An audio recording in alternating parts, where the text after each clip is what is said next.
এখানে যে প্রতিমাটি নিরঞ্জন হচ্ছে সেটি পূর্ব অরবিন্দনগর সর্বজনীন দুর্গাপূজা কমিটির দুর্গোৎসব 2025। এই প্রতিমাটি পুজো করা হয়েছিল। এবার এই পূর্ব অরবিন্দনগর সর্বজনীন দুর্গাপুজো সুবর্ণ জয়ন্তী বর্ষ, তাই এবারের আয়োজন ছিল অত্যন্ত বর্ণাঢ্য। একটি প্রতিমা আরাধনা করা হয়েছে, পুজো করা হয়েছে রীতি মেনে, একচালা যে প্রতিমাটি। আর এই যে প্রতিমাটি নিরঞ্জনের জন্য আনা হচ্ছে, এই প্রতিমাটি ছিল তার উল্টো দিকে, যেখানে মূল পুজো মণ্ডপ তৈরি হয়েছিল দর্শনার্থীদের জন্য।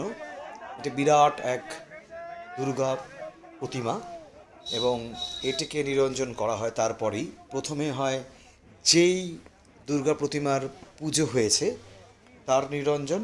আর এই যে প্রতিমাটি নামানো হচ্ছে মাসকালাই বাড়ি প্রতিমা নিরঞ্জন ঘাটে, সেই প্রতিমাটি বিরাট আকারের এবং এটি উল্টো দিকে রাখা হয়েছিল দর্শনার্থীদের জন্য। এবার পূর্ব অরবিন্দনগর সর্বজনীন দুর্গাপূজা কমিটির 2025-এ ছিল সুবর্ণ জয়ন্তী বর্ষ এবং 50 বছর পথ চলল এই পুজো নিরবিচ্ছিন্নভাবে 1976 সাল থেকে 2025। এই প্রতিমাটি এবার নিরঞ্জন হচ্ছে, যেই প্রতিমাটি এবার দর্শনার্থীদের জন্য সুন্দর একটি পুজো মণ্ডপ বানিয়ে সেখানে রাখা হয়েছিল। এই প্রতিমার পুজো হয়নি, এটা শুধুমাত্র দর্শনার্থীদের জন্যই রাখা হয়েছিল। আর উল্টো দিকে ছিল যেটা রীতি মেনে নিয়ম মেনে পুজো করা হয়েছিল, সেটির নিরঞ্জন আগেই হয়। তারপরে এই প্রতিমাটিকেও রীতিমতো নিয়ম মেনেই নিরঞ্জন করা হয় মাসকালাইবাড়ি প্রতিমা নিরঞ্জন ঘাটে।